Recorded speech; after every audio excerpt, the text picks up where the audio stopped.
This week, after many years of battling to improve our compensation law, the legislature finally passed a bill that will dramatically improve the possibilities for exonerees to get compensated here in the state of Florida. We first worked on this issue in 2007 and 2008, culminating in the inaugural passage of our Victims of Wrongful Incarceration Compensation Act, which at the time provided $50,000 a year for each year of wrongful incarceration, the opportunity to have paid tuition at a four-year university, college, or trade school here in Florida if you can get admitted, and some other benefits as well. So at the time it was probably an above average bill in terms of its compensation and benefits, but there were a few problems with it.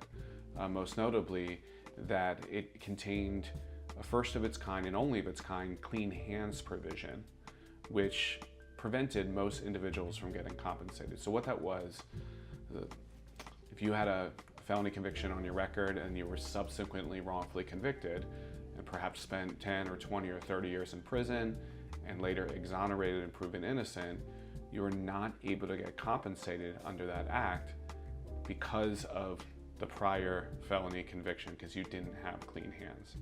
We always thought that this blamed the victim of wrongful incarceration for their own wrongful incarceration. And again, no other state in the entire country, even to this day, has a clean hands provision. So at the time that that bill passed, we had to accept it because we had individuals that needed to be compensated right at that time that wouldn't have been disqualified. And we were told that we'd have an opportunity to come back the following year and fix it. And that was 17 years ago. So every year since 2008, we've attempted to improve this law and remove the clean hands provision.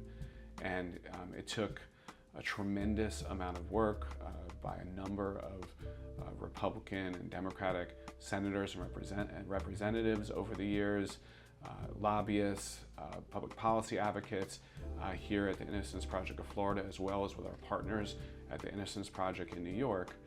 And it all culminated finally this year, this week, where the full legislature adopted a bill that would get rid of the clean hands provision entirely and improve the statute of limitations, the time for filing provision, to make it make more sense and a little bit more generous to give folks who are exonerated a little more time to get their ducks in a row before they can actually do the filing. So what's next? Just because the legislature passed this bill, which is the farthest we've ever gotten, doesn't mean that it becomes law. Of course, the governor has to sign it.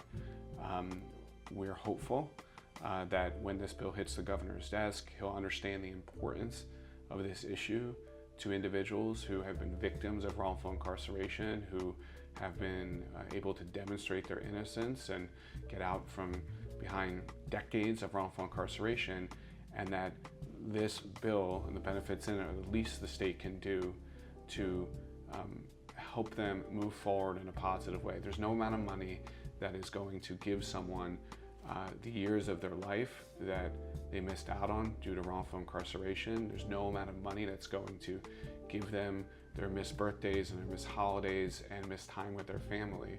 But this is a little bit that we can do to both apologize to individuals who the state has taken out of society wrongfully and put in prison for crimes they didn't commit, and to help them get back on their feet so they can find a measure of stability in whatever time they have left on earth. So we are urging Governor DeSantis, when this bill hits his desk, to sign this bill to help wrongfully incarcerated individuals who've been freed to find some measure of justice in their freedom.